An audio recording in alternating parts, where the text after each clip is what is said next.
आदि परिक्रमा जो हम करते हैं उस परिक्रमा का फल हमें बाबा कब प्रदान करते हैं वो समझने वाला विषय। ठीक है, ये शिवलिंग, ये जलाधारी, ये भगवान के चरणारविंद जहाँ गणेश, कार्तिकेय, अशोक सुंदरी है, उस स्थान का। अब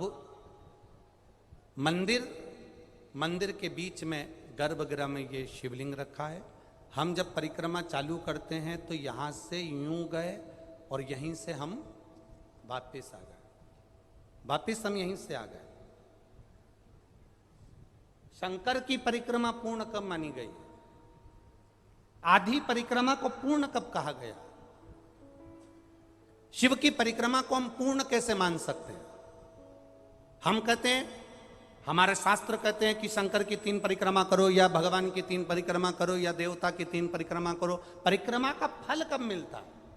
परिक्रमा का अंश फल कब मिलता? शिवलिंग जलाधारी मंदिर के बीचों बीच है।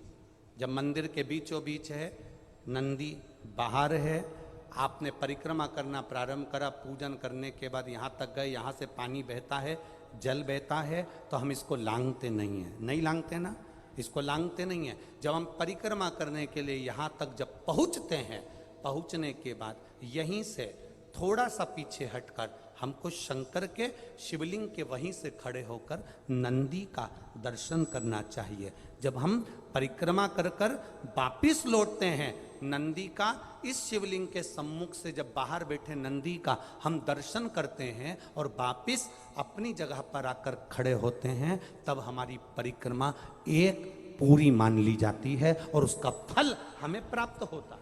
उस परिक्रमा का फल, हमने शंकर भगवान की परिक्रमा करी, किसी ने कहा आदि परिक्रमा करो, हम यहाँ तक गए, यहाँ से लौटकर वापिस आ गए।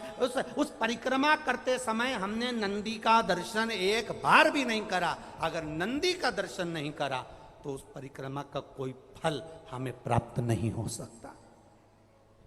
उस परिक्रमा का कोई फल हमें प्राप्त नहीं हो सकता। अब 3 परिक्रमा हमारा वर्णन किया, तो 3 परिक्रमा क्या करोगे? यहां वापिस आओगे, यहां वापिस जाओगे क्या? बोलो जम के, वापिस जाओगे क्या? नहीं।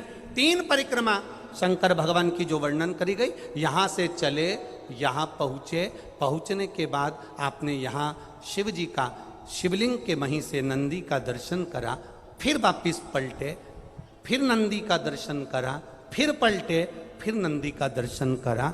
यहाँ खड़े होकर आप जब 3 बार नंदी का दर्शन कर लेते हो, एक ही परिक्रमा में 3 बार नंदी का दर्शन कर लेते हो, तो 3 परिक्रमा का फल प्राप्त हो जाता है और हमारा वो कार्य सफल हो जाता है। 3 परिक्रमा का।